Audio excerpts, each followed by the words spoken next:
गुरुजी शुक्राना गुरुजी, अनंतम अनंतम शुक्राना गुरुजी।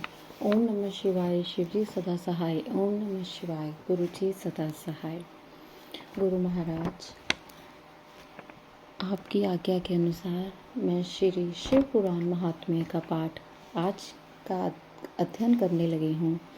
आप इसे संपन्न कीजिए बिना किसी रुकावट के, और जो इस पाठ को सुने गुरु महाराज सबको ब्लेस कीजिए, सबके व्यापार में वृद्धि हो, बच्चे पढ़ाई करें और सबके स्वास्थ्य ठीक रहें। गुरु महाराज सबको ब्लेसिंग्स दीजिए। गुरु जी,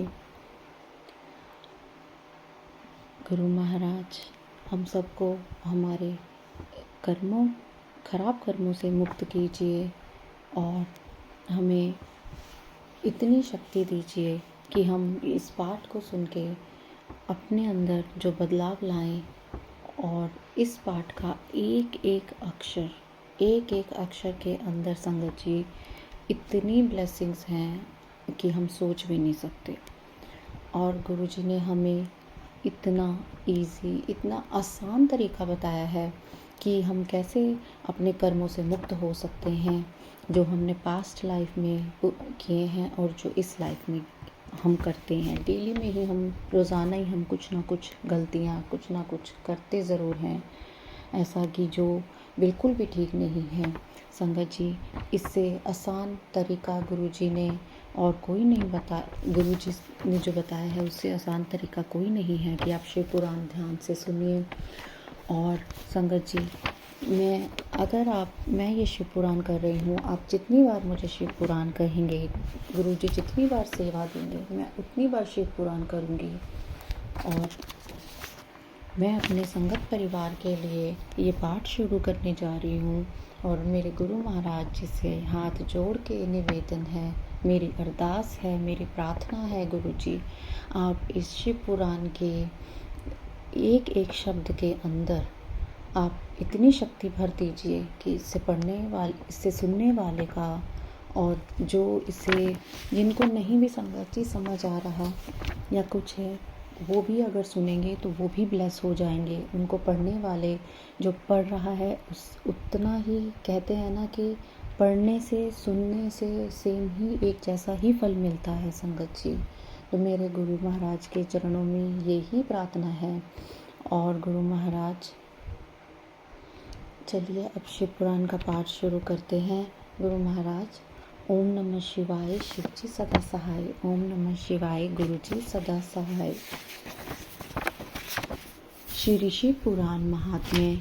चंचुला के प्रयत्न से पार्वती जी की आज्ञा पाकर तुम्बुरु का विंध्य पर्वत पर शिव पुराण की कथा सुनाकर बिंदु का पिशाच योनि से उद्धार करना तथा उन दोनों दंपति का शिव धाम में सुखी होना।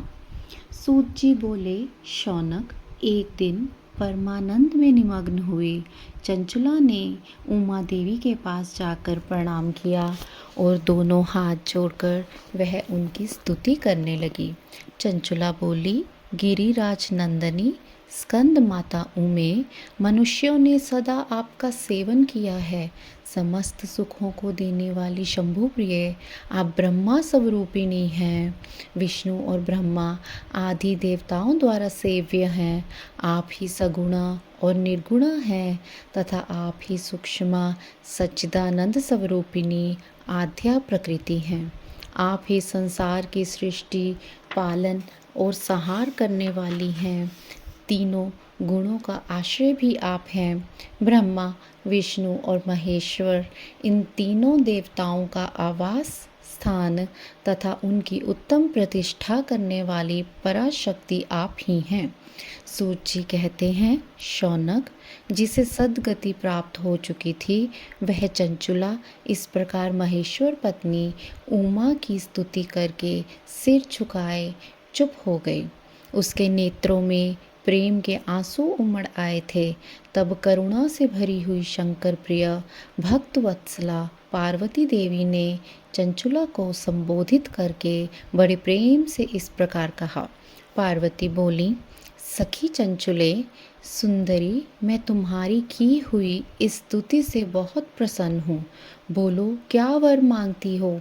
तुम्हारे लिए मुझे कुछ भी अदेय नहीं है। चंचुला बोली, निष्पाप गिरिराज कुमारी, मेरे पति बिंदुक इस समय कहाँ हैं? उनकी कैसे गति हुई यह मैं नहीं जानती। कल्याणमय दीन वत्सले, मैं अपने उन पति देव से जिस प्रकार संयुक्त हो सकूं वैसा ही उपाय कीजिए।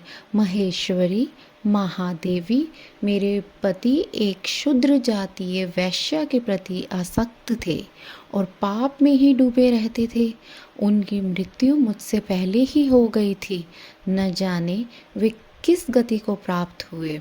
गिरिजा बोली, बेटी, तुम्हारा बिंदु नाम वाला पति बड़ा पापी था। उसका अंतःकरण बड़ा ही दूषित था। वैश्य का उपभोग करने वाला वह महामूढ़ मरने के बाद नरक में पड़ा। अगणित वर्षों तक नरक में नाना प्रकार के दुख भोग कर वह पापात्मा अपने शेष पाप को भोगने के लिए विंध्य पर्वत पर पिशाच हुआ है। इस समय वह पिशाच अवस्था में ही है और नाना प्रकार के कलेश उठा रहा है। वह दुष्ट वहीं वायु पीकर रहता है और सदा सब प्रकार के कष्ट सहता है। सूत जी कहते हैं, शौनक, गौरी देवी की यह बात सुनकर उत्तम व्रत का पालन करने वाली चंचुला उस समय पति के महान दुख से दुखी हो गई। फिर मन को स्थिर करके उस ब्राह्मण पत्नी ने व्यथित हृदय से महेश्वरी को प्रणाम करके पुनः पूछा। चंचुला बोली, महेश्वरी, महादेवी, मुझ पर कृपा कीजिए और दूषित कर्म करने वाले मेरे उस दुष्ट पति का अब उद्धार कर दीजिए। देवी, कुत्सित बुद्धि वाले मेरे उस पापात्मा पति को किस उपाय से उत्तम गति प्राप्त हो सकती है, यह शीघ्र बताइए। आपको नमस्कार है। पार्वती ने कहा, तुम्हारा पति यदि शिव पुराण की पुण्यमयी उत्तम कथा सुने तो सारी दुर्गति को पार करके वह उत्तम गति का भागी हो सकता है। अमृत के समान मधुर अक्षरों से युक्त गौरी देवी का यह वचन आदरपूर्वक सुनकर चंचुला ने हाथ जोड़ मस्तक झुकाकर उन्हें बारंबार प्रणाम किया और अपने पति के समस्त पापों की शुद्धि तथा उत्तम गति की प्राप्ति के लिए पार्वती देवी से यह प्रार्थना की कि मेरे पति को शिव पुराण सुनाने की व्यवस्था होनी चाहिए। उस ब्राह्मण पत्नी के बारंबार प्रार्थना करने पर शिवप्रिया गौरी देवी को बड़ी दया आई। उन भक्त वत्सला महेश्वरी गिरिराज कुमारी ने भगवान शिव की उत्तम कीर्ति गान करने वाले गंधर्वराज तुम्बुरु को बुलाकर उनसे प्रसन्नतापूर्वक इस प्रकार कहा, तुम्बुरो, तुम्हारी भगवान शिव में प्रीति है। तुम मेरे मन की बातों को जानकर मेरे अभीष्ट कार्यों को सिद्ध करने वाले हो, इसलिए मैं तुमसे एक बात कहती हूँ, तुम्हारा कल्याण हो। तुम मेरी इस सखी के साथ शीघ्र ही विंध्य पर्वत पर जाओ। वहाँ एक महाघोर और भयंकर पिशाच रहता है। उसका वृतांत तुम आरंभ से ही सुनो। मैं तुमसे प्रसन्नतापूर्वक सब कुछ बताती हूँ। पूर्व जन्म में वह पिशाच बिंदुक नामक ब्राह्मण था। मेरी इस सखी चंचुला का पति था, परंतु वह दुष्ट वैश्यागामी हो गया था। स्नान संध्या आदि नित्य कर्म छोड़कर अपवित्र रहने लगा। क्रोध के कारण उसकी बुद्धि पर मूढ़ता छा गई थी। वह कर्तव्य का विवेक नहीं कर पाता था। अभक्ष्य, भक्षण, सज्जनों से द्वेष और दूषित वस्तुओं का दान लेना, यही उसका स्वाभाविक कर्म बन गया था। वह अस्त्र शस्त्र लेकर हिंसा करता, बाएं हाथ से खाता, दीनों को सताता और क्रूरतापूर्वक पराए घरों में आग लगा देता था। चंडालों से प्रेम करता और प्रतिदिन वेश्या के संपर्क में रहता था।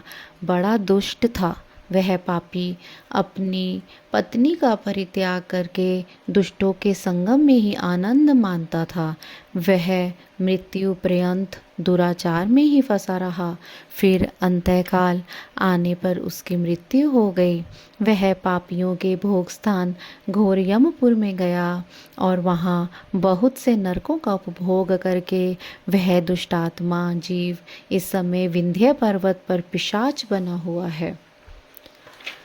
वहीं वह दुष्ट पिशाच अपने पापों का फल भोग रहा है। तुम उसके आगे यत्न पूर्वक शिव पुराण की उस दिव्य कथा का प्रवचन करो जो परम पुण्यमयी तथा समस्त पापों का नाश करने वाली है। शिव पुराण की कथा का श्रवण सबसे उत्कृष्ट पुण्य कर्म है। उससे उसका हृदय शीघ्र ही समस्त पापों से शुद्ध हो जाएगा और वह प्रेत योनि का परित्याग कर देगा। उस दुर्गति से मुक्त होने पर बिंदुक नामक पिशाच को मेरी आज्ञा से विमान पर बिठाकर तुम भगवान शिव के समीप ले आओ। सूत जी कहते हैं, शौनक महेश्वरी उमा के इस प्रकार आदेश देने पर गंधर्वराज तुम्बुरु मन ही मन बड़े प्रसन्न हुए। उन्होंने अपने भाग्य की सराहना की। तत्पश्चात उस पिशाच की सती साध्वी पत्नी चंचुला के साथ विमान पर बैठकर नारद के प्रिय मित्र तुम्बुरु वेग पूर्वक विंध्याचल पर्वत पर गए जहाँ वह पिशाच रहता था। वहाँ उन्होंने उस पिशाच को देखा।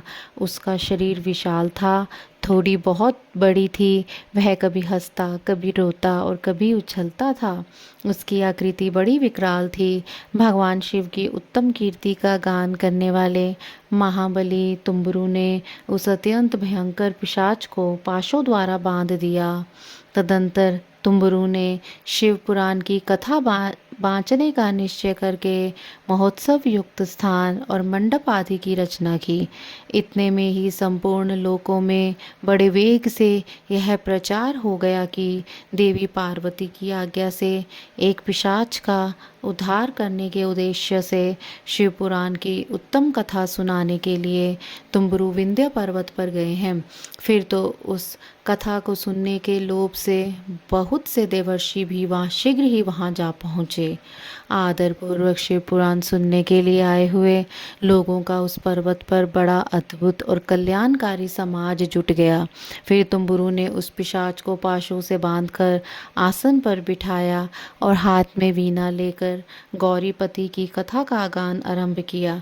पहली अर्थात विदेश्वर संहिता से लेकर 7वीं वायु संहिता तक महात्म्य सहित शिव पुराण की कथा का उन्होंने स्पष्ट वर्णन किया।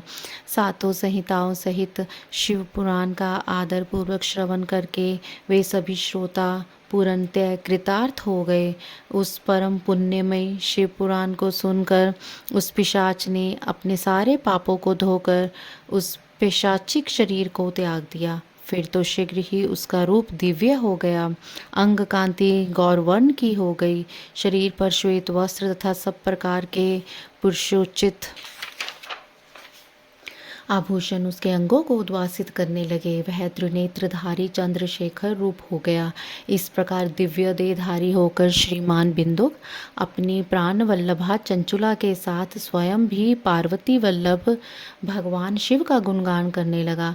उसकी स्त्री को इस प्रकार दिव्य रूप से सुशोभित देख वे सभी देवर्षि बड़े विस्मित हुए। उनका चित्त परमानंद से परिपूर्ण हो गया। भगवान महेश्वर का वह अद्भुत चरित्र सुनकर वे सभी श्रोता परम कृतार्थ हो गए। प्रेम पूर्वक श्री शिव का यशोगान करते हुए अपने अपने धाम को चले गए। दिव्य रूपधारी श्रीमान बिंदुक भी सुंदर विमान पर अपनी प्रियतमा के पास बैठकर सुखपूर्वक आकाश में स्थित हो बड़ी शोभा पाने लगा। तदंतर महेश्वर के सुंदर एवं मनोहर गुणों का गान करता हुआ वह अपनी प्रियतमा तथा तुम्बुरु के साथ शीघ्र ही शिव धाम में जा पहुंचा। वहां भगवान महेश्वर तथा पार्वती देवी ने प्रसन्नतापूर्वक बिंदु का बड़ा सत्कार किया और उसे अपना पार्षद बना लिया। उसकी पत्नी चंचुला पार्वती जी की सखी हो गई। उस घनीभूत ज्योति है स्वरूप परमानंदमय सनातन धाम में अविचल निवास पाकर वे दोनों दंपति परम सुखी हो गए। संगत जी, यहीं पर शिव पुराण का आज का अध्याय समाप्त होता है।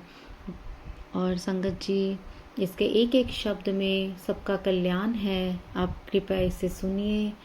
और गुरुजी मुझे माफ़ कीजिएगा अगर मुझसे किसी भी शब्द का उच्चारण करने में कुछ गलती हो गई हो तो गुरु महाराज। और सबका कल्याण कीजिए गुरुजी। जय गुरुजी, शुक्राना गुरुजी।